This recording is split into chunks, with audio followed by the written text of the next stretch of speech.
Bonjour, bien-aimés dans le Seigneur.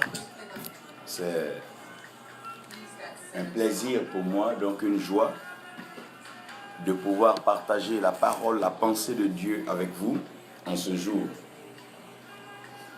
Nous bénissons aussi le Seigneur pour ces jours qu'il est en train de remplir son peuple de la connaissance de sa parole et surtout préparer son cœur non seulement à écouter, mais à obéir, sinon à mettre cette parole en pratique.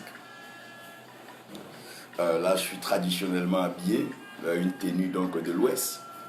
Nous bénissons le Seigneur pour mon frère et ami Bishop Nathan, qui a bien voulu donc m'honorer avec cette tenue, qui me permet d'ailleurs de pouvoir être très heureux en vous parlant. Sachez qu'aujourd'hui, je vais vous parler donc de la maturité spirituelle. Je veux donc dans cette maturité spirituelle vous permettre de comprendre ce qui est fondamental et ce qui est essentiel pour la vie spirituelle. Nous sommes dans un monde physique, un monde matériel. Nous sommes dans un monde où tout est physique. Mais j'aimerais vous interpeller, sinon attirer votre attention sur le fait que tout ce que vous voyez physique est soutenu, est conduit par ce qui est spirituel. Donc les déplacements, les mouvements, les actions, les réactions, tout ce que vous voyez dans la vie, ces choses-là sont donc conduites par l'esprit, donc le spirituel et l'invisible. Nous bénissons le Seigneur pour notre ami frère Kwame Salomon. Que Dieu te bénisse, que sa grâce repose sur toi. Nous prions pour la guérison instantanée, miraculeuse de ton épouse. Que Dieu accorde donc la paix et le bonheur dans ta maison. Donc, parlons de la maturité spirituelle. Il est important que je précise d'entrée de jeu l'intérêt et l'intention de ce message. Dans ce message, j'aimerais Dieu bénisse une doigt à Bernadi Touré et le prophète Esaïe Kwame, que Dieu te bénisse, Fiole. Que Dieu t'élève dans la dimension prophétique la plus élevée et que tu puisses accomplir des œuvres pour la gloire de notre Dieu dans les nations du monde.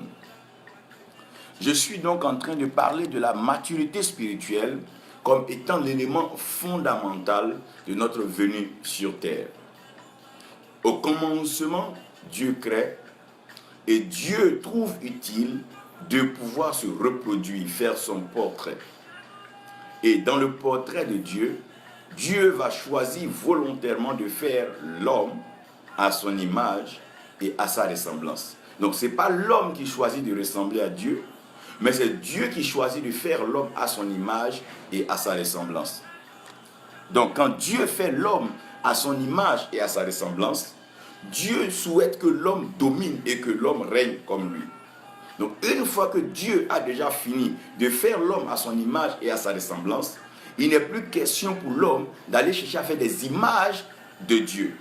Ça serait ne pas comprendre la pensée et ne pas comprendre la parole de Dieu. Donc, nous n'avons pas besoin d'images, nous n'avons pas besoin d'idoles, nous n'avons pas besoin de tout ce que nous avons comme arsenal et tout ce que nous traînons ça et là avec nous, espérant ou bien voulant prouver une quelconque spiritualité. Non. Non. Lorsque Dieu crée son image, lorsque Dieu crée l'homme, il est clair que l'homme est comme Dieu, sinon l'homme est Dieu. Dieu peut se reposer, même s'il ne dort pas, il ne sommeille point, mais Dieu peut se reposer de ses œuvres pour que l'homme puisse donc continuer. Donc l'homme vient maintenant comme la continuité de l'action de Dieu. Donc Dieu a créé et Dieu forme donc l'homme. Quand Dieu forme l'homme, Dieu met l'homme dans le jardin que lui, Dieu, il a formé, il l'a fait. Donc Dieu fait le jardin avec ses mains et Dieu met l'homme dans le jardin. Donc le but de Dieu en mettant l'homme dans le jardin, c'est que l'homme entretienne le jardin et que l'homme cultive le jardin. Donc Dieu forme l'homme et Dieu lui donne une responsabilité. Donc la responsabilité maintenant d'Adam et d'Ève est donc de garder le jardin, c'est-à-dire d'entretenir le jardin pour ne pas le perdre. Mais en même temps qu'ils gardent le jardin, ils doivent l'entretenir pour ne pas que des déchets, des taches, des failles arrivent dans le jardin. Donc Adam et Ève se retrouveront bien en train de gérer ce jardin. Mais pourquoi est-ce que la chute va arriver? La chute va arriver pas parce que Adam n'a pas été formé, si Adam a été formé par Dieu, pas parce que Adam n'a pas eu de responsabilité, mais Adam n'avait pas connu le processus de la maturité. Parce que Adam n'est pas né. Donc Adam n'a pas appris donc à se coucher, à s'asseoir, à se mettre à gérer, donc faire les 4 pattes avant de se lever. Adam était un coup debout, donc il n'a pas compris les autres articulations qui font la beauté de la vie. Donc Adam va alors échouer dans ce jardin-là et va connaître la chute. Pourquoi? Parce que Adam n'est pas né. Donc puisque Adam n'est pas né, le Seigneur va reproduire le même scénario avec le dernier Adam, pas parce qu'il ne savait pas que le premier Adam n'allait pas échouer. Sachez que tout ce que nous voyons et dit déjà, c'est des choses que Dieu a déjà prévues, que Dieu sait et que Dieu a planifiées. Mais Dieu est en train de donner une leçon merveilleuse là dans cette création pour nous dire que le grand Adam qu'il a fait, le Adam qui est descendu déjà tout fait, à qui on a de la responsabilité, n'était pas à hauteur de la gérer à cause de l'immaturité spirituelle. Donc, l'immaturité spirituelle devient un problème fondamental dans la vie de plusieurs serviteurs de Dieu. Nous bénissons le Seigneur pour le prophète Arsène Kipré, Chantal Elkana, Carole Lafleur, pasteur Louis Bertrand, que Dieu vous bénisse et que sa grâce repose donc sur vous. Donc, Adam ne va pas connaître la maturité spirituelle parce qu'il va occuper une responsabilité sans avoir été exposé à certaines choses, à savoir le coucher, l'assise et se mettre à genoux. Mais Adam sera déjà debout. Donc dans les 3 phases, les autres 3 phases, Adam ne va pas les connaître. Donc Dieu va reproduire cela parce que rien ne surprend Dieu. Dieu sait tout, il est omniscient, il est omnipotent et il est omniprésent. Donc il n'y a pas d'étonnement en ce qui concerne Dieu, mais Dieu fait les choses bonnes en leur temps. Dans le temps de la création, Dieu a trouvé utile de former Adam de la poussière de la terre. Donc si on pose la question à Adam, qui est ton père et qui est ta mère, Adam aura peut-être du mal à pouvoir répondre. Maintenant, Dieu prend le même procédé, il va former donc le second, sinon le dernier Adam. Donc avant de former le dernier Adam, il va d'abord envoyer le messager Gabriel. Parce que Dieu fait toutes choses sur la base de sa parole. Comme Dieu fait toutes choses sur la base de sa parole, lorsque Dieu voulait créer Adam, il a pris la poussière de la terre et il a formé Adam. C'est après avoir fini de former Adam qu'il a maintenant parlé sur Adam, il a proclamé sur Adam d'être fécond et de pouvoir donc se multiplier, d'assujettir et de dominer. Donc la parole, quand la parole vient à la fin, elle n'a pas le même processus que quand la parole vient au commencement. Ça veut dire que même Dieu, s'il met la parole à la fin, il ne réussira pas. C'est pour ça que Dieu prend appui sur sa parole et Dieu bâtit et il a élevé sa parole au-dessus de tout son nom. Donc Dieu commence maintenant la venue donc du dernier Adam par la parole. Il annonce de façon répétée et de façon progressive au travers des prophètes. Depuis Ésaïe, passant bien sûr par Joël, Jérémie, Amos, tous ces prophètes-là vont commencer à nous dire, donc de nous préparer à la rencontre de notre Seigneur Jésus-Christ. Donc déjà, ces prophètes avancent déjà ce ton avec la parole. Et cette parole va maintenant se concrétiser lorsque Gabriel va venir prendre la responsabilité en tant que messager de Dieu. Il va venir donc devant la Vierge. Il lui dira, Marie, tu es bénie. Tu es rempli de grâce, mon Dieu, parce que tu as trouvé grâce devant Dieu. Il lui dit maintenant que dans tes entrailles, il y a un fils. Je vais paraphraser pour ne pas lire juste ce qui est écrit. Il y a un fils dans tes entrailles. Et le fils qui est dans tes entrailles, l'enfant qui est dans tes entrailles, comme Ésaïe disait, le gouvernement sera donc sur son épaule et c'est lui qui délivrera son peuple de la captivité. La Marie se pose des questions. Attends, j'arrive. Et comment est-ce que cela va se faire, Gabriel? Et il dit non, attends, on l'appellera le fils du Très-Haut. Parce que Dieu est avec nous. Donc Marie se pose la question, comment est-ce que cela va se faire?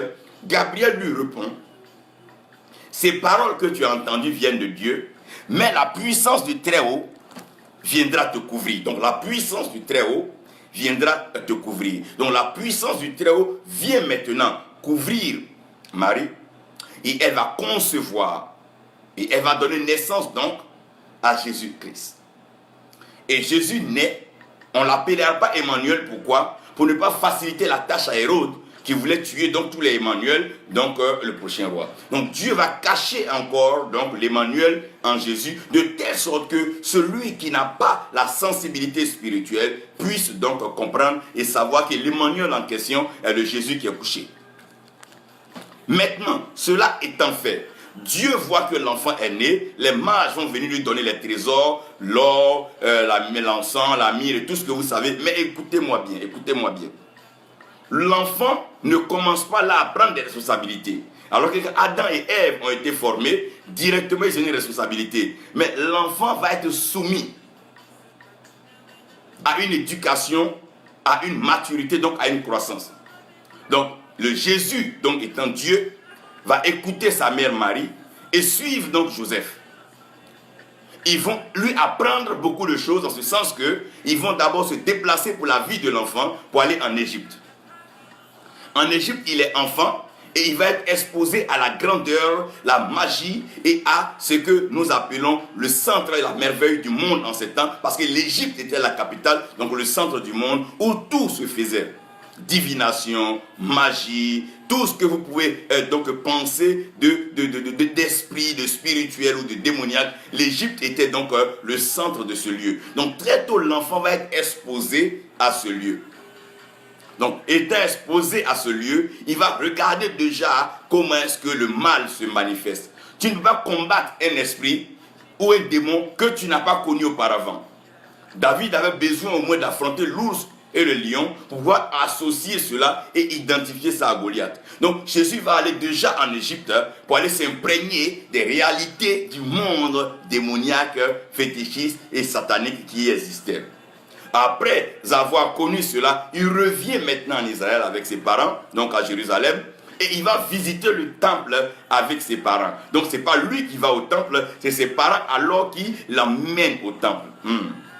Donc quand il va au temple, il va se rendre compte que dans le temple, il y a des sages, il y a des mages, il y a des personnes qui sont érudits, qui ont la connaissance des Écritures et qui passent leur temps donc à veiller sur les textes saints et le lieu saint. Pendant que ses parents vont partir, il va se rendre compte que le temps que les parents ont donné était trop peu, parce qu'il avait beaucoup de choses à savoir et à dire sur le temple. Parce que Marie et Joseph n'avaient pas la même mission que lui, donc lui devait rester encore un peu derrière pour pouvoir apporter du nouveau et s'acquérir de certaines nouvelles encore du temple. C'est là qu'il va parler avec des sages, il va parler avec des personnes âgées. Mais ces échanges avec ces personnes âgées vont les laisser sans voix. Parce qu'elles vont se rendre compte que ce n'est pas vraiment un enfant qui parle, mais c'est quelqu'un qui sait ce qu'il veut. Donc ses parents vont le chercher, vous connaissez l'histoire. Après, ils vont retourner, venir le trouver dans le temple, en train de changer avec les sages. Il avait 12 ans.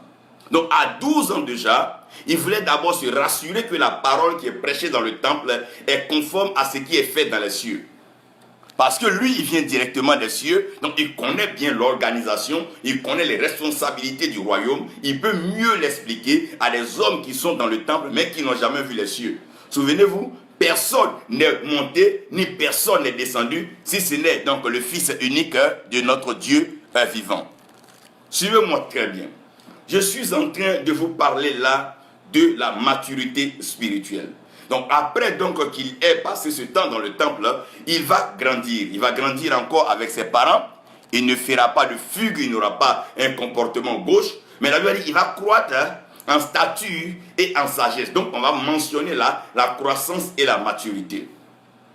Étant donc parvenu à 30 ans, il va donc s'exercer au ministère. Passer un temps de privation afin d'assujettir la chair. Lui-même qui est Dieu, il prend un temps pour assujettir la chair. Il assujettit la chair par cette privation que nous appelons donc le jeûne. Mais avant ce jeûne-là, il va aller donc dans le Jourdain, puisqu'il a été aussi fait de terre, il va maintenant aller dans le Jourdain pour que l'eau puisse l'arroser, pour que l'eau enlève la souillure qu'on appelle le baptême. Il n'a pas péché, mais il va au baptême comme un principe spirituel. C'est pas parce qu'on pêche qu'on doit être baptisé, mais c'est un principe spirituel. Un homme qui n'est pas d'eau et d'esprit n'entre pas dans le royaume des cieux. Donc il va dans le baptême, il va au jour du baptême, parce que Jean prêchait la repentance, qui était le message du temps, mais lui ne vient pas au baptême à cause de la repentance. Il vient au baptême parce que c'est un principe spirituel. Comprenez-moi bien. Et se faire reconnaître par le ciel. Parce que depuis qu'il est né, on dit que c'est l'enfant de Dieu, mais Dieu même ne s'est pas encore prononcé. C'est des mages qui sont venus le voir, tantôt d'autres disent que c'est Joseph, mais on ne sait pas encore de qui est-il fils. Donc la question va se poser, mais c'est qui vraiment son père? Donc le jour où il sera baptisé, à 30 ans, lorsqu'il va prendre la responsabilité, Jean maintenant qu'il avait connu depuis le ventre de sa mère, regardez bien, quand Jean était encore bébé, que Jésus était encore enfant, quand les deux enfants sont rapprochés par leur mère, alors le ventre d'Élisabeth a bougé. Ça veut dire quoi? Le mot bouger, c'est un peu le mot incliné au procédé. Donc déjà dans le ventre, Jean a reconnu que le Messie était là. Étant enfant inconscient, il a reconnu que c'était le Christ à cause du Saint-Esprit qui était donc sur Marie. Oh mon Dieu. Maintenant, le même Jean grandit. Quand il y a les difficultés de la vie, il dit, allez-y demander si c'est lui le Messie ou on doit attendre un autre. Très souvent, ce qu'on n'a pas connu dans l'enfance, on ne peut pas manifester dans la grandeur, quand on devient grand. Les gens pensent que quand un homme est oint, il est oint le jour où on le voit à l'église. Dieu nous a appelés depuis le ventre de nos mères. Avant même que tu n'aies tes premiers amis, avant que tu n'aies passé au premier culte, Dieu t'avait déjà connu. Il t'avait déjà prédestiné. C'est pour ça qu'il t'a oint. C'est pour ça que tu es né comme tu es né. Les conditions de ta naissance, c'est pas toi qui les décides. Tu ne choisis même pas tes parents. Tu ne choisis pas le pays, la ville dans laquelle tu vas naître. C'est Dieu qui fait cela. Parce que Dieu a besoin de la maturité spirituelle. Donc, après ce baptême-là, il aura la touche. La Bible dit que c'est en ce moment, quand il sera plongé dans l'eau, que le ciel va s'ouvrir. Une colombe va descendre sur lui.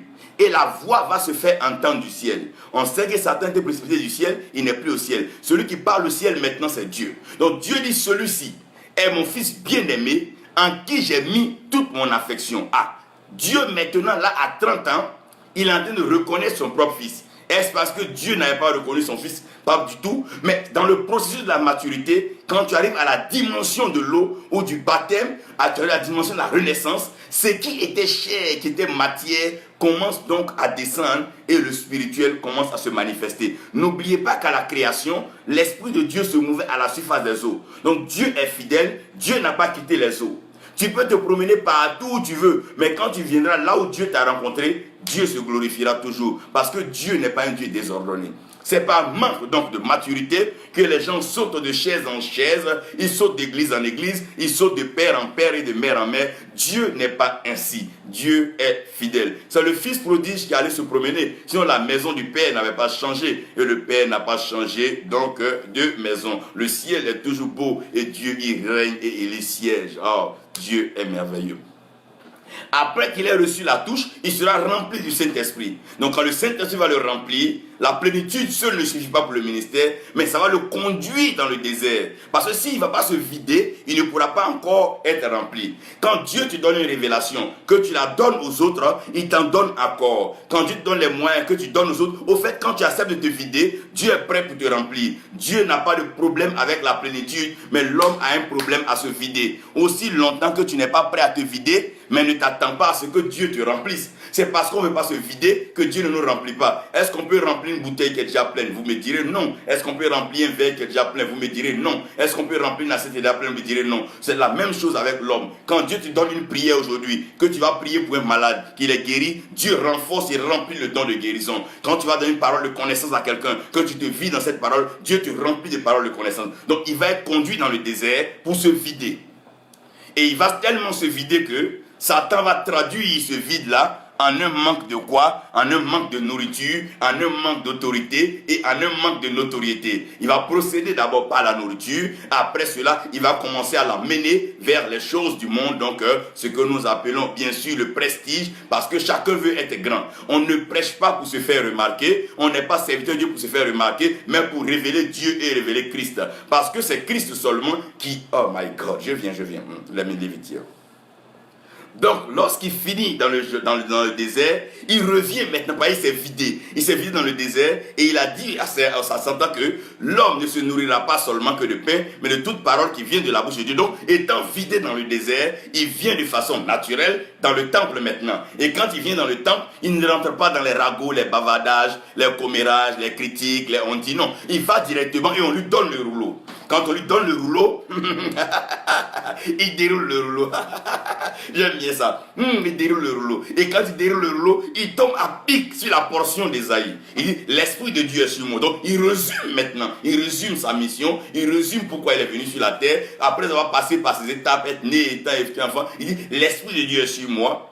Car Dieu m'a oint. Voilà. Donc, il précise que Dieu l'a oint. Ça veut dire Dieu l'a choisi. Il va préciser la mission pour annoncer donc la bonne nouvelle aux pauvres, annoncer consoler les cœurs brisés, d'annoncer la liberté pour les captifs et puis proclamer donc l'année de grâce de l'Éternel. Il dit cette parole-là, elle s'accomplit maintenant donc sous leurs yeux. Galates 4, verset 19. C'est le texte, le verset que nous allons lire pour que je vous parle. Donc Galates 4, verset 19, que dit la Bible? La Bible dit, mes petits enfants, pour qui j'ai travaillé dans les douleurs de l'accouchement, afin que, sinon, jusqu'à ce que Christ soit formé en vous. Donc, jusqu'à ce que Christ soit formé en vous. Donc, l'objectif de Paul, c'était que Christ soit formé en nous. Donc le but de tout ce que Dieu a fait, quand Dieu a soufflé en nous le souffle de vie, c'est pour que Christ soit formé en nous. N'oubliez pas que Dieu ne partage pas sa gloire.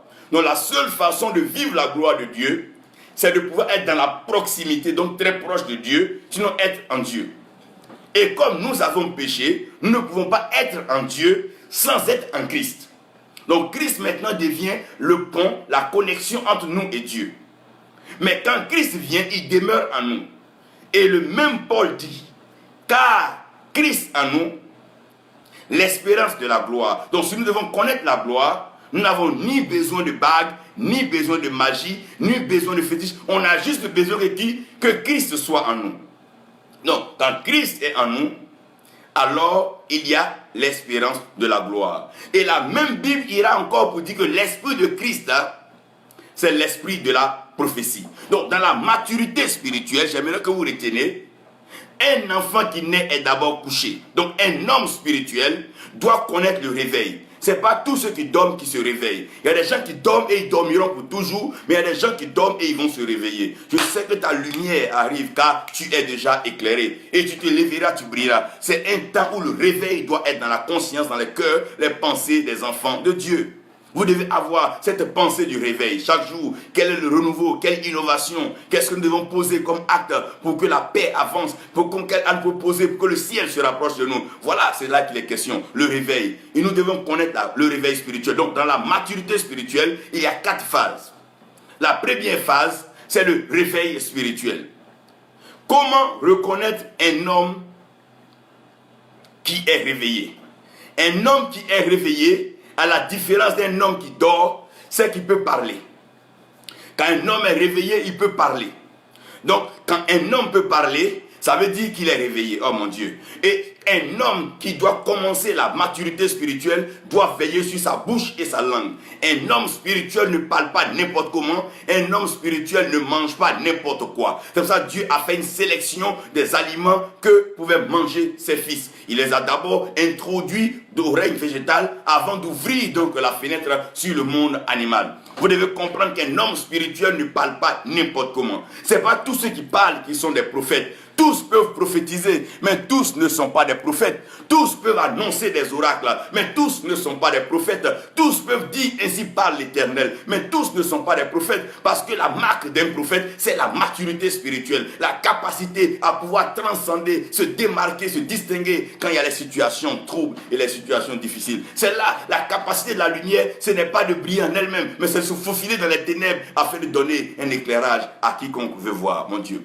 Donc, la bouche, c'est la bouche. La bouche, c'est qu'est-ce que le prophète proclame. Aujourd'hui, tout le monde peut parler, tout le monde peut lire, tout le monde peut interpréter la Bible, tout le monde peut faire une école biblique, se payer des diplômes, tout le monde peut se donner des titres. Ça, il n'y a pas de problème. Chacun est libre d'ailleurs de prétendre qu'il est serviteur de Dieu. On vous concède cela. Mais comprenez qu'un homme spirituel doit savoir tenir sa langue, doit savoir tourner sa langue et doit savoir travailler avec sa langue.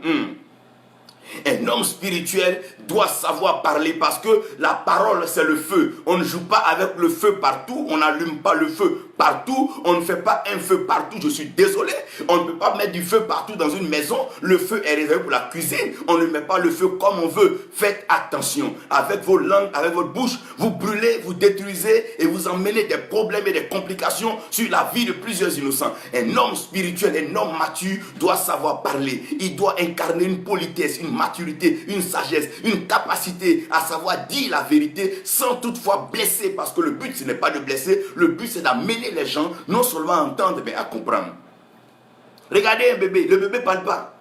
Et Dieu, pour le faire, le jour de la Pentecôte, nous a envoyé des langues de feu. Et la langue de feu, chacun en avait sa tête. Donc le même Pierre qui passait son temps à régner, justifier ce qu'il a fait, le même Pierre n'a plus ce temps. Pierre a commencé à produire et parler du réveil spirituel. Parce que le langage de Pierre venait de changer.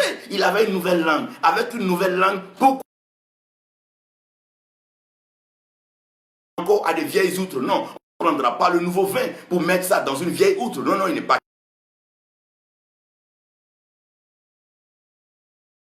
ici. Que la maturité spirituelle commence par la bouche. Quand Dieu a commencé à créer, et Dieu dit que la lumière soit, et Dieu dit, ça veut dire que quand il n'y a pas la lumière, il faut dire que la lumière soit. Mais aujourd'hui, les gens préfèrent se mêler de tout et de rien, mais sans dire ce qui est essentiel. C'est un manque de maturité et c'est un manque de responsabilité. Non.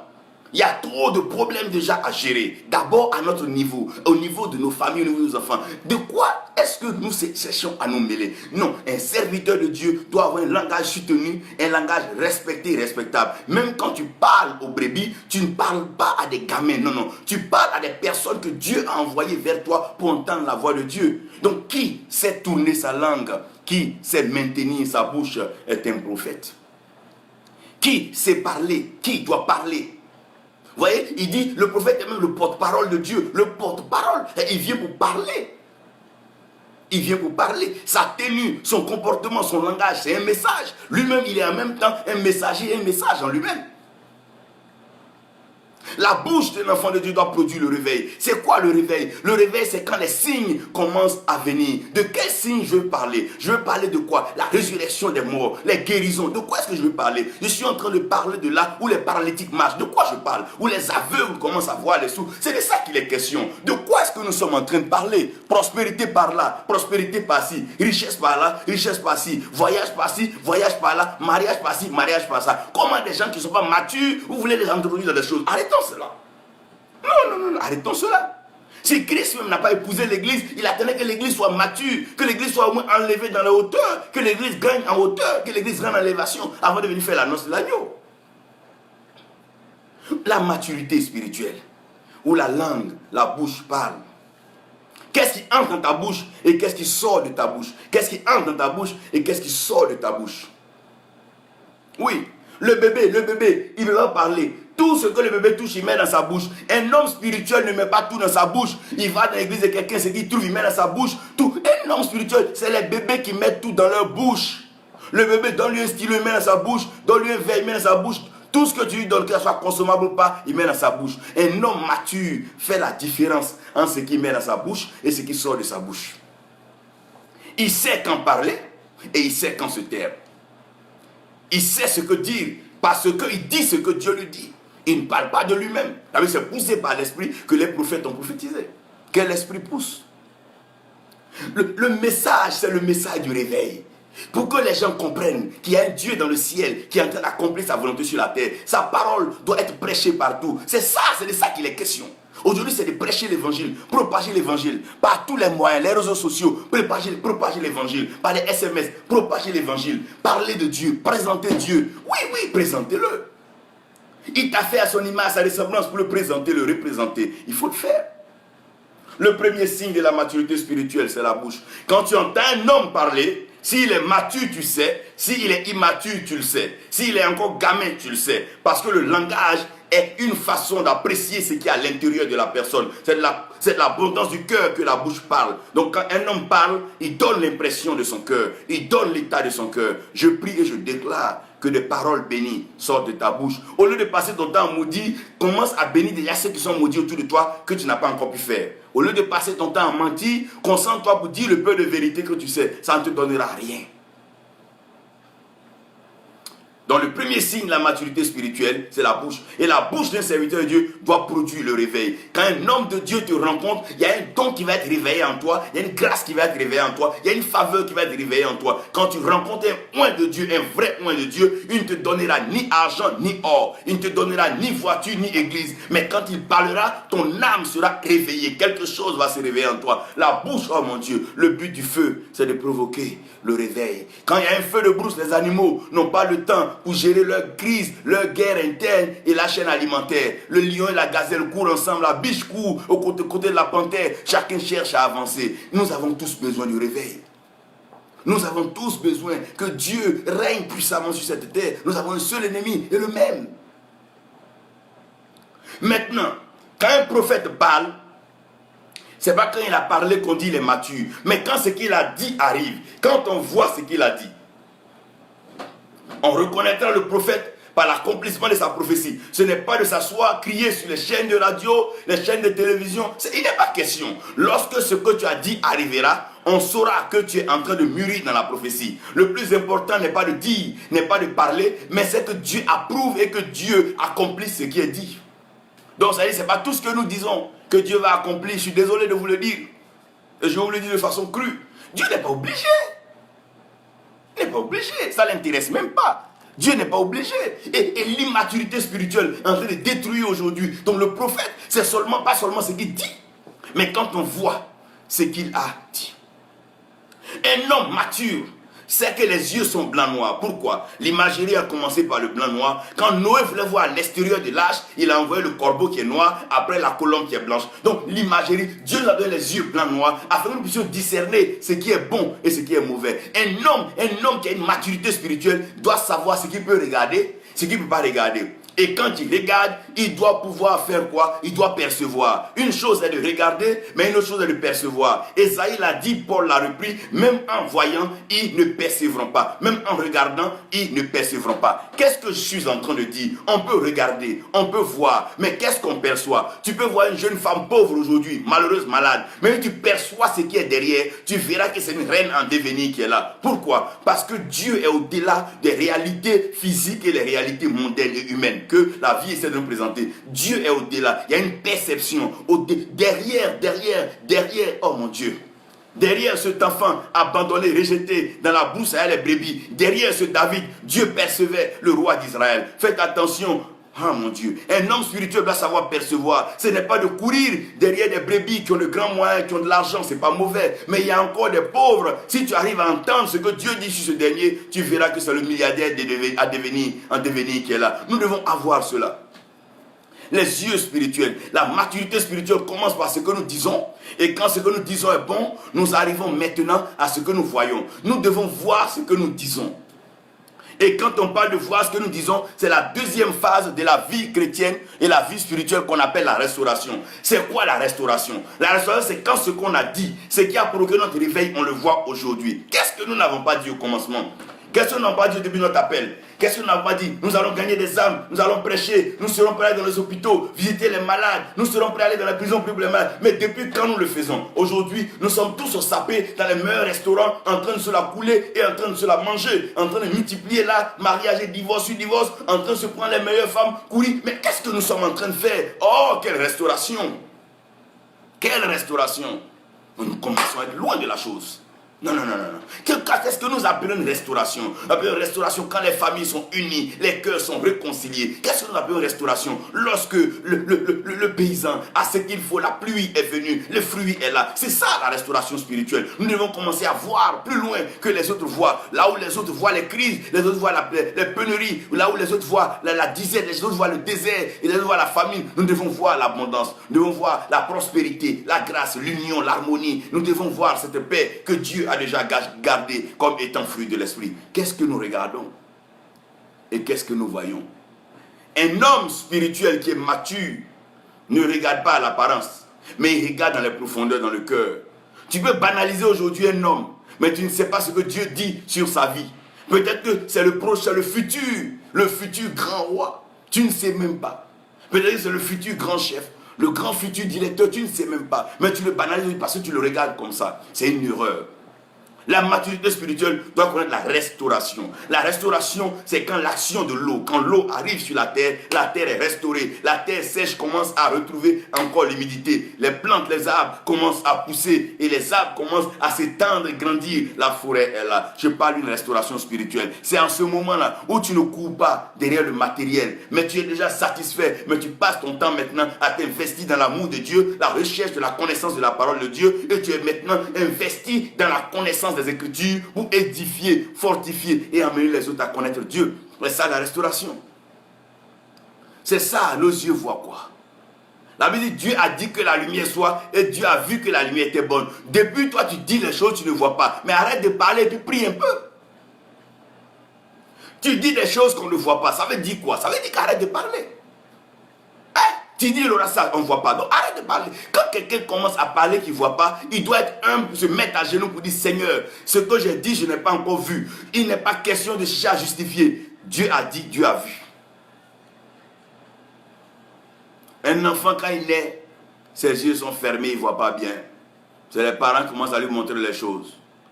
Laissons Dieu nous ouvrir les yeux. Au lieu de courir ça et là, chercher maintenant des potions magiques dans les yeux, voyant par-ci, voyant par-là. Je sais qu'il y a des très bons et de vrais voyants. Et j'en connais, je sais que du même. Arrêtons un peu ces choses-là. Arrêtons un peu ces choses. Normalement, quand Dieu envoie les voyants, c'est pour restaurer les richesses, les trésors perdus. C'est pour restaurer, restaurer. La deuxième phase de la maturité spirituelle, c'est la restauration. Un homme qui n'est pas restauré ne peut pas restaurer quelqu'un. Tu ne peux pas donner ce que tu n'as pas. Tu es en train de prier pour que les gens aient des dons. Toi, mais où est ton don? Tu veux prier pour un malade pour qu'il soit guéri. Mais où ça y est? Il faut d'abord avoir le don de guérison. C'est vrai la foi, mais attention. Attention. Nous prenons au sérieux. Tout le monde aujourd'hui ouvre un lieu de 4 places. Et rapidement, chacun ouvre un lieu, ça devient une église. Chacun y prêche, chacun dit ce qu'il veut dedans. À la fin, il y a une offrande, un peu d'argent. Pensez que c'est comme ça? Non, non, c'est pas comme ça, s'il vous plaît. C'est pas un magasin, c'est pas une boutique. Non, non, non, non. C'est des vies que nous traitons. C'est des vies que nous traitons. Donc un homme qui doit traiter des vies doit avoir un niveau de maturité spirituelle. Regardez un médecin, pour pouvoir même simplement soigner quelqu'un, il va faire combien d'années d'études? Je ne parle pas de la chirurgie, je parle des spécialités qui peuvent le prendre encore beaucoup d'années. Et toi, tu vas opérer des vies, entrer dans des vies des gens, sortir et leur donner la solution au problème sans une maturité. Ah mon Dieu, attention, attention. Je voulais bien croire, mais c'est trop illusoire. Non, c'est un jeu. Dans la maturité spirituelle, la deuxième phase, c'est la restauration.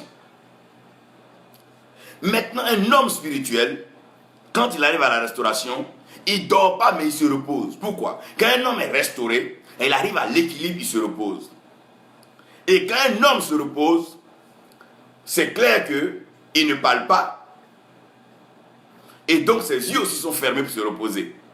Mais même quand tu as déjà été restauré, ne ferme jamais tes oreilles. Parce que Dieu, à tout moment, peut encore te parler pour quelque chose de meilleur. Tu es milliardaire, c'est vrai. Ne prends pas tes milliards pour te détourner de Dieu. Parce que Dieu peut te parler encore, te rendre multimilliardaire. Dieu est le Dieu qui parle. Abraham est arrivé sur Morija, il a couché Isaac, il a pris le couteau. Au moment où Abraham voulait enfoncer le couteau, Dieu a parlé à Abraham. Si Abraham n'avait pas encore ses oreilles, Abraham aurait tué son fils. Et il aurait dit que Dieu l'a tué. Quand Dieu commence à vous bénir, ne fermez pas vos oreilles. Laissez vos oreilles ouvertes parce que le même Dieu qui t'a parlé peut te parler à tout moment. Le signe de la maturité spirituelle, un homme d'impact est un homme qui a une oreille toujours ouverte.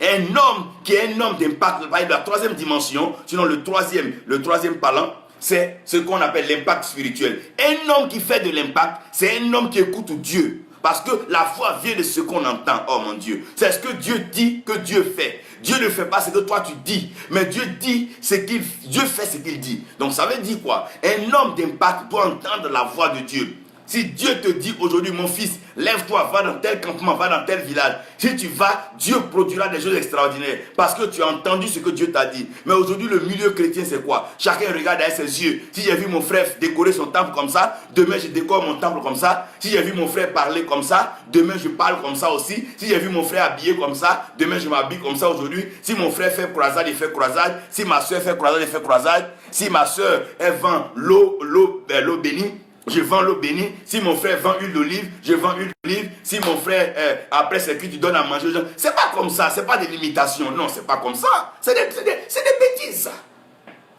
Un homme spirituel, dans ta maturité, tu dois garder une oreille ouverte. Même Moïse, quand il partait encore, même quand il était sur les montagnes, il continuait d'écouter Dieu. L'immaturité spirituelle, c'est quand Dieu prie pour quelqu'un, ou bien une femme est mariée, elle va prier à l'église, elle n'écoute plus Dieu. C'est n'importe quoi. Vous devez comprendre, la maturité spirituelle, c'est pas, même quand tu as prié, puis un paralytique marche, ça ne veut pas dire que tu ne dois plus écouter Dieu. Non, c'est là même que tu dois écouter. Il y a des instructions après d'autres instructions. Il y a montagne derrière montagne, il y a village derrière village. Où tu penses que c'est le dernier là, peut-être même c'est même pas l'avant-dernier. Dieu est plus profond que ce que nous sommes en train de fabriquer et ce que nous sommes en train de dire. Qu'avons-nous dit, qu'avons-nous vu? Œil n'a pas encore vu, oreille n'a pas entendu. Et ce n'est pas encore monté dans le cœur de l'homme ce que Dieu a réservé, parce que ce qu'il aime. Ça veut dire que quoi? Nos oreilles doivent être toujours ouvertes. Quand un homme se repose, la musique peut le réveiller, un bruit peut le réveiller. C'est pour ça quand, oh mon Dieu, Ézéchiel a commencé à parler, il y a eu un bruit. Le bruit, c'est pour réveiller la zone, pour dire qu'il y a la vie qui commence. Arrêtons de faire du bruit. Arrêtons ce bruit-là. Écoutons la voix de Dieu. Quand Dieu n'a pas encore parlé, restons en chambre haute. Restons unis et prions. Il faut que Dieu parle. Un vrai serviteur de Dieu qui est à la dimension de l'impact, c'est celui qui écoute Dieu. Si tu écoutes Dieu, Dieu peut te dire, jette un morceau de pain et tu vas voir ça se transformer en des milliards. Écoutons Dieu, c'est parce qu'on n'écoute pas Dieu qu'on souffre beaucoup. Au lieu de courir ça et là, aller chercher un féticheur, un marabout et tout et tout. Et si j'écoutais Dieu en même temps? Parce que le marabout va dire si Dieu le veut. Bon, si c'est Dieu qui va vouloir, et si je l'écoute en même temps, ça fait quoi? Dieu parle et ses serviteurs écoutent. C'est pour ça que quand Samuel devait commencer le ministère prophétique, le sacrificateur lui a dit va te coucher. Si Dieu parle, dis parle, car ton serviteur écoute. Dieu aime ceux qui l'écoutent.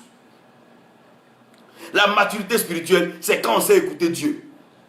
On sait écouter les fidèles, on sait écouter dans le temple, hein, on sait écouter les gens, mais on ne sait pas écouter Dieu. On sait écouter nos femmes, on sait écouter nos enfants, mais on ne sait pas écouter Dieu. C'est ta femme qui t'a appelé au ministère, c'est tes enfants qui t'ont appelé au ministère, n'importe quoi. Et on gâche les vies à longueur de jour. Hein? Parce que tel a dit, n'aime pas tel, donc tu penses que tel n'est pas de Dieu. Arrêtez ces bêtises. Écoutez Dieu, laissez les gens parler. Écoutez Dieu. Ce n'est pas les hommes qui t'ont donné des oreilles, c'est Dieu, donc écoute-le. Ça fait quoi? La maturité spirituelle, le niveau de l'impact, c'est pour ceux qui savent écouter Dieu. Pourquoi David n'a pas pris l'épée et l'habit de Saül? Parce qu'il a écouté Dieu. Il savait que c'est une pierre qui allait être lancée, oh mon Dieu, sans la main d'un homme, mais qui allait partir à la puissance de Dieu pour aller fracasser la statuette dans l'idolâtrie. C'est cette pierre qui a fait tomber Goliath. Il pouvait prendre bois, mais il a pris une pierre. Quand tu écoutes Dieu, tu fais les choses de Dieu. Quand tu fais les choses de Dieu, tu as le résultat de Dieu. C'est ça la maturité spirituelle. La maturité spirituelle, c'est un homme qui sait écouter Dieu. Mais un homme de Dieu qui passe sa vie à écouter les ondits dans l'église, les ondits des fidèles, les ondits du conseil des femmes, les ondits du conseil, tu fais quoi avec ça? Laissez les hommes parler. Dieu, il est parole. La maturité spirituelle, c'est quand on arrive au niveau de l'impact. Qu'est-ce que Dieu t'a dit? Mon mari est malade. Qu'est-ce que Dieu a dit pour la maladie? Il n'y a pas un problème sur cette terre pour lequel Dieu n'a pas une solution. Mais on n'écoute pas Dieu. On court avec le problème. Tu penses que c'est le problème qui va se résoudre lui-même? Écoutons Dieu. Devant la mer Rouge, il a dit à Moïse, tends ton bâton. Bon, supposons que Moïse n'écoute plus Dieu. Il va tendre quoi? Frère, La maturité spirituelle, c'est la capacité à écouter Dieu. Tu peux être pasteur, tu peux prêcher, mais il y a des gens que tu ne vois pas dans l'église en train de prêcher, mais qui écoutent plus Dieu. Non, c'est pas s'habiller, s'agiter le dimanche devant la foule là. Non, non, non, non, c'est pas ça. Hein? Il y a des gens qui sont dans l'intimité de Dieu, qui écoutent Dieu, jour et nuit, qui entendent Dieu parler, qui reconnaissent sa voix. Arrêtons ces choses-là. Arrêtons ces jeux. Arrêtons ces jeux. Tout ça, c'est l'immaturité spirituelle. Adam, tu es dans un jardin, il n'écoute plus la voix de Dieu, il a vu pomme, donc il s'est parlé à un serpent, c'est fini avec elle. Mais c'est quoi ça? Ils ont pris leurs yeux et ils ont pris leur bouche pour nous créer des problèmes. Ils ont vu pomme, ils doivent manger pomme. Qui leur a dit que c'est partout on mange pomme?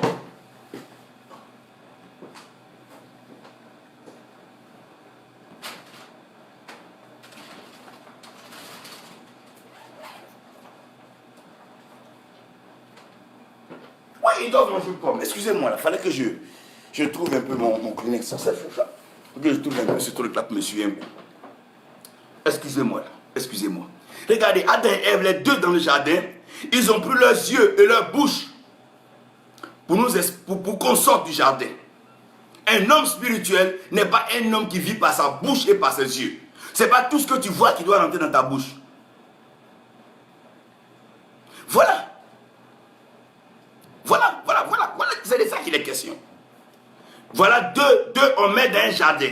Ils n'écoutent plus celui qui les a mis dans un jardin, mais c'est leurs yeux maintenant, ils prennent pour regarder. Qui t'a dit qu'on vit par les yeux? N'oubliez pas que les choses qui nous détruisent, c'est la convoitise des yeux, la convoitise de la vie et l'orgueil de la vie. Voilà, et l'orgueil de la vie. Ils ont vu pomme, donc c'est fini ça. Dieu n'a plus parlé. Il y a des gens qui limitent la parole de Dieu par ce qu'ils voient.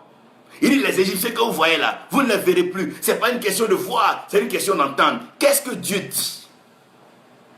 La dimension spirituelle, c'est qu'un homme commence à entendre Dieu. Un homme qui écoute Dieu, il est plus dangereux qu'un homme qui fait des combats spirituels sans avoir entendu la voix de Dieu. Par une seule instruction de Dieu peut remettre tout le combat à ta faveur et te donner la victoire. Une seule instruction de Dieu peut même te permettre de te déjouer de tes ennemis et te positionner en tête. Une seule instruction de Dieu. Regardez, l'instruction de la part de Dieu que Naomi a glissé à Ruth. Elle est partie se positionner dans le cœur de Boaz. Je parle de Dieu qui aime nos oreilles. Qui te parle? J'ai fait des rêves, j'ai vu ça en rêve. C'est pas ce que je te demande. J'ai dit qui te parle? Qui parle? Qui parle avec toi? Ève, tu t'es assis, tu as écouté le serpent te parler. Tu n'as pas pu écouter Dieu parler. Parce que tu as vu pomme. Il y a des gens, il suffit de leur montrer un cadeau. Tout ce que tu leur de Dieu. Faisons attention. Plusieurs de soi-disant bienfaiteurs qui te présentent le cadeau, c'est souvent des cadeaux empoisonnés. C'est pour étouffer tes oreilles, pour ne pas que tu puisses entendre la voix de Dieu. Un homme d'impact est un homme qui écoute. Et Esaïe a dit, Paul enfonce le clou pour dire, et en entendant, ils ne comprendront pas.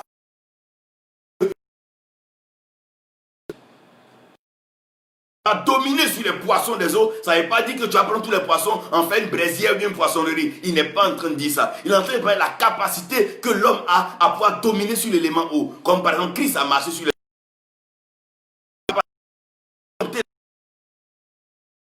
questions. La capacité à en vin et le vin ensemble. C'est de ça qu'il est question. Il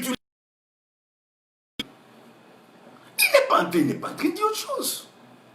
C'est ce qu'il a pris, il remplissait les jars d'eau, allez-y donner, c'est devenu du vin. C'est de ça qu'il est question. L'élément où doit te répondre, tu dois se manifester. On n'écoute plus Dieu. On va se mettre sur YouTube, on entend un pasteur prêcher, on prend le même message, pareil, ça y est, des effets dans l'église.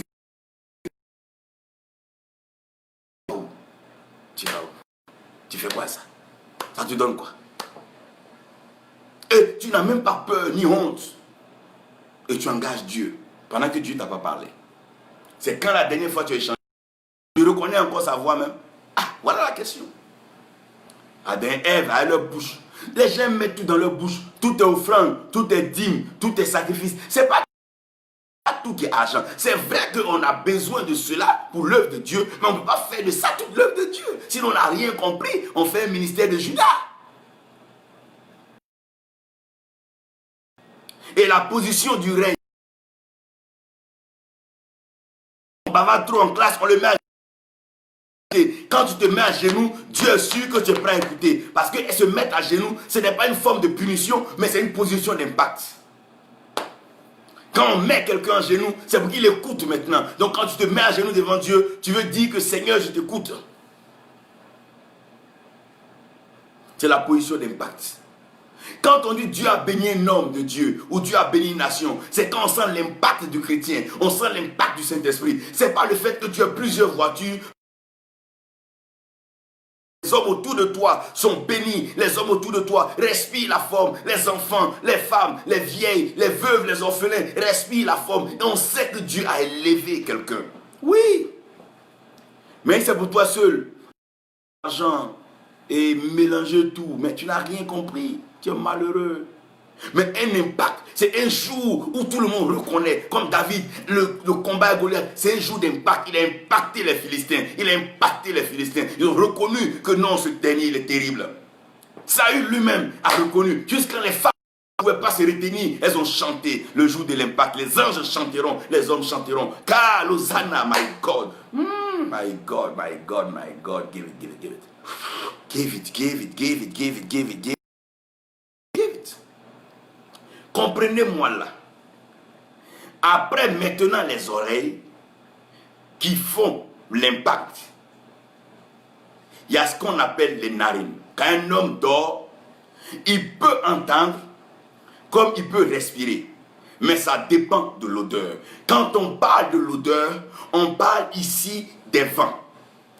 La maturité spirituelle, c'est quand un homme arrive maintenant à travailler avec les vents, à contrôler les vents.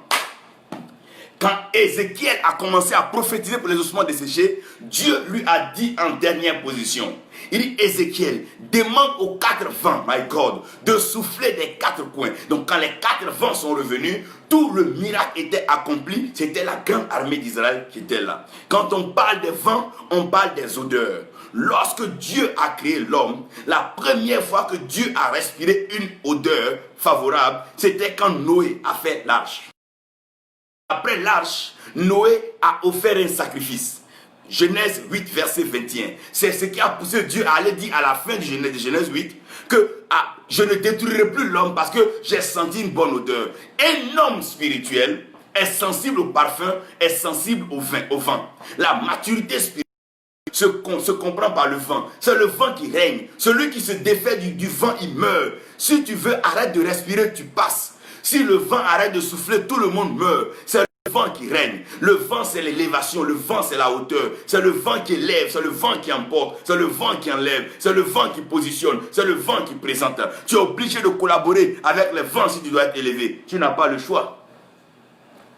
Mais Isaac ne connaissait pas les odeurs. C'est pour ça que Jacob pouvait jouer le jeu. Sinon, l'odeur d'un gibier avec l'odeur d'un mouton fait à la maison. Non, non, non. Il y a une différence. Non, non, non, non, non. Il y a une différence là. Mais comprenez-moi bien. Dieu est un Dieu qui travaille avec les odeurs.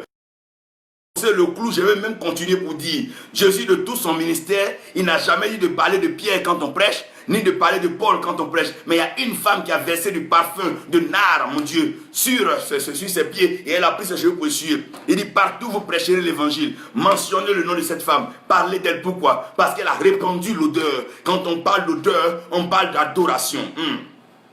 Parce que l'odeur, c'est nos sacrifices. Tout ce que nous faisons sur la terre doit être un parfum de bonne odeur agréable.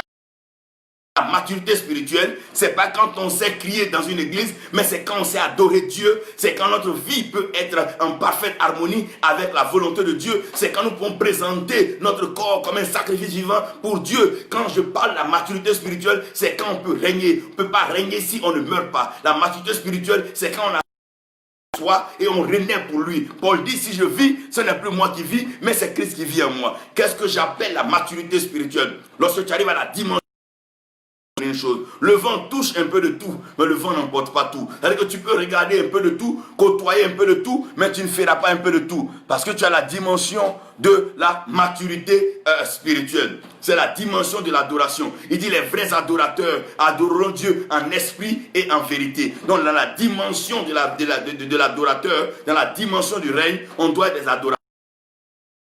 doit savoir adorer Dieu. C'est pour ça que les 24 vieillards, ils ne prêchent pas. Les 24 vieillards ne voient pas. Les 24 vieillards cherchent simplement à l'adorer. Aussi longtemps qu'ils vont l'adorer, ils resteront gravés comme les 24 heures dans toute une journée. Les 24 vieillards ont compris que le mystère, c'est l'adoration. Si je chasse les démons, je parle en langue des fantômes, que ma vie n'est pas un sacrifice agréable à Dieu, que cela ne répond pas.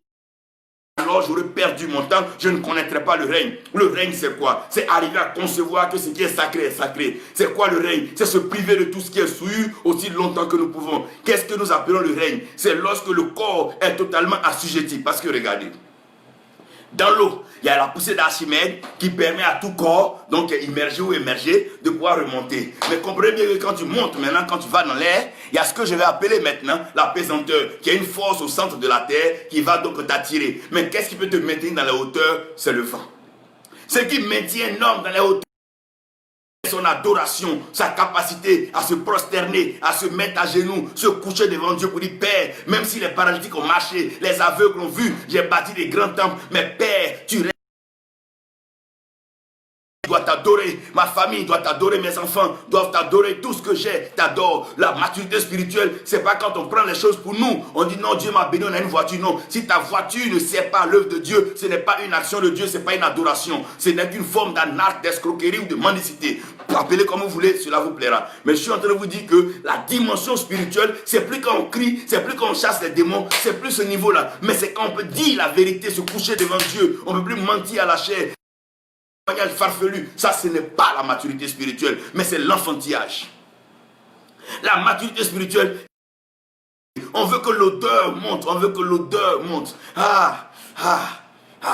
Quand Noé a fait monter cette odeur, Dieu a placé l'arc-en-ciel directement, rapidement. Il dit plus, arrêtez, arrêtez-moi tout ça. Quelle odeur Dieu sent de toi? Te fait une grande célébrité, mais quelle odeur sent de toi? L'odeur de la souillure, l'odeur de l'iniquité, l'odeur du vol. Quelle odeur encore? Il faut que nous revoyions cela. C'est pas bon quand dans la vie d'un homme spirituel mature, il sent encore des odeurs, soit d'homosexualité, des odeurs de drogue, des odeurs d'alcool. Ça, on n'a pas besoin de ça. Quelle odeur nous devons présenter? L'odeur, c'est quoi? C'est quoi? C'est l'amour, la joie, la paix, la maîtrise de soi. Voilà cette odeur-là. C'est le fruit de l'esprit. Donc la maturité spirituelle, c'est quand de notre âme, oh my God, se dégage cette odeur.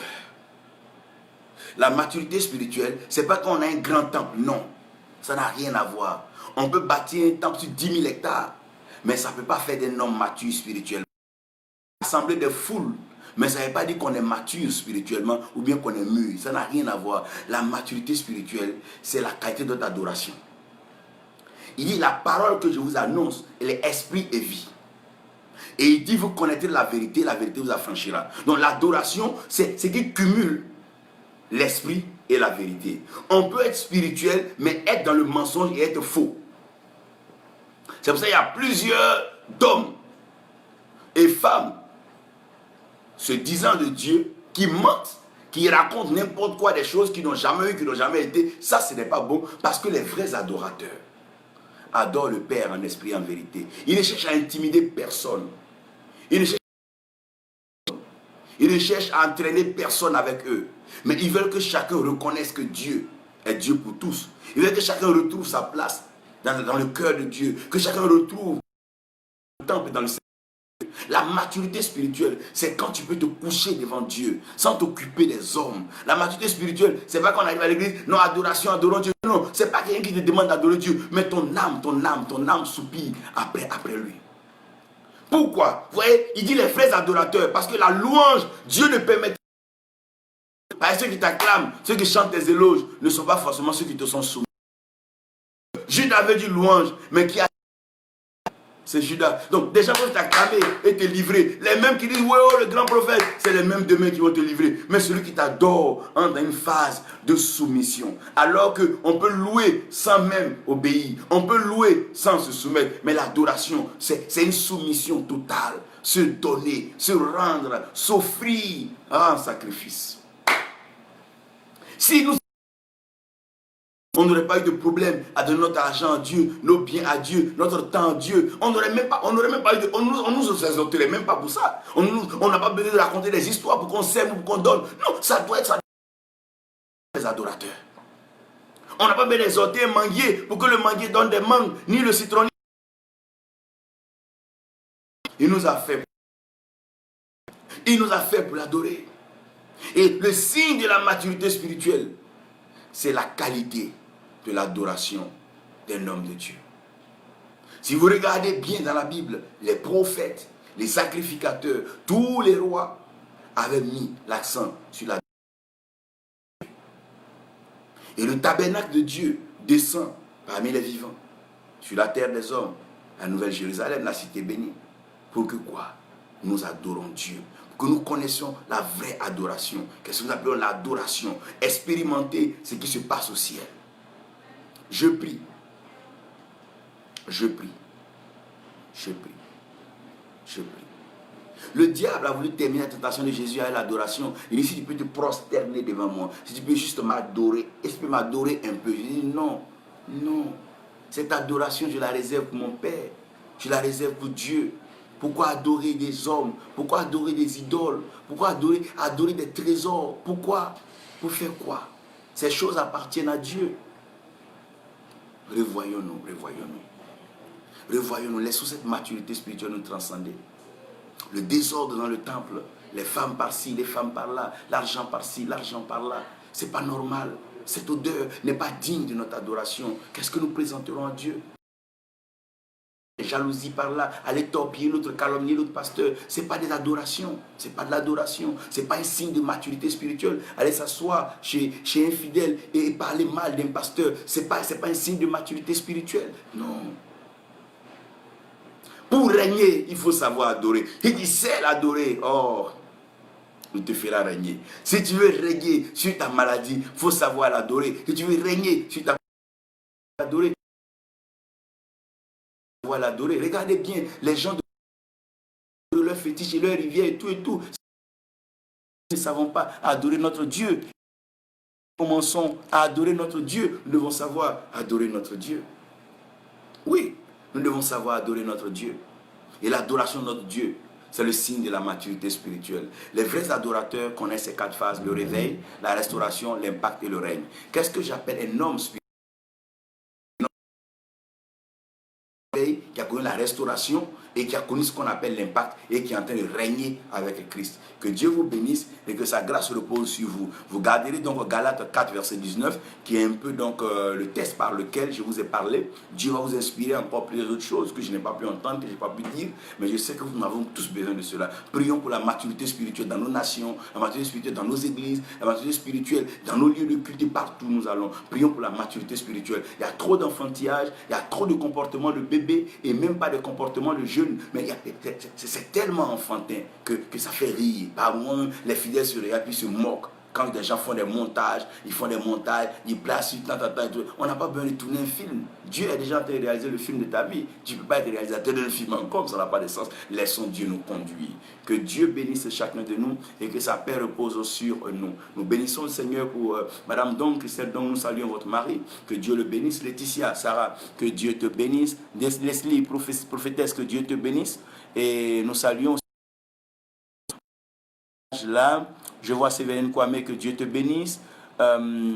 Roger Zensoni, que Dieu te bénisse. Larenso, que Dieu te bénisse, sa grâce repose sur toi, que sa paix soit avec vous. Donc, Béranger Akré, que Dieu te bénisse. Ua Mireille, que Dieu te bénisse, que Dieu bénisse toute la famille. Ua Maman, Jean-Marc, Noël, Georges Aimé, voilà, et voilà ce que je peux citer là. Prophète Philippe Yunga, que Dieu te bénisse, que sa grâce repose sur toi. Et puis voilà, que Dieu vous bénisse, qu'aussi Brian, que Dieu vous bénisse. Que Dieu vous bénisse tous. Pour ceux que je n'ai pas bless you, Adolphe Goa, and Reverend Alomelu, God bless you. In Ghana, Accra. We also appreciate what the Lord did through you in US and London. We thank God for Christelle Lata. We thank God for Angel Kwaku, God bless you. We appreciate Dali Salif Danyogo, Kafano, God bless you. Pastor Gayway Frank, God bless you. We appreciate you and the family and the work you're doing in America. Fatumata Sangare, God bless you. Mapi Luku, God bless you. Bigobe, God bless you. Greetings to your family in Accra. Annie Grace, God bless you. Sur toi, Lord be with you in UK. Gadio, Joachim, God bless you. And I think that's all. Roger Dadinga, God bless you. God bless all of you. Prophet Hassan Kipre, once again, God bless you, inspires you for more revelation and impact in nations. We thank you for everything. Father, we bless your name for our brothers in Nigeria. Those who are going to follow the video may not be able to understand. I appreciate in French, but next time I have some lives in English for them also to. You are all blessed in Jesus' name. Amen.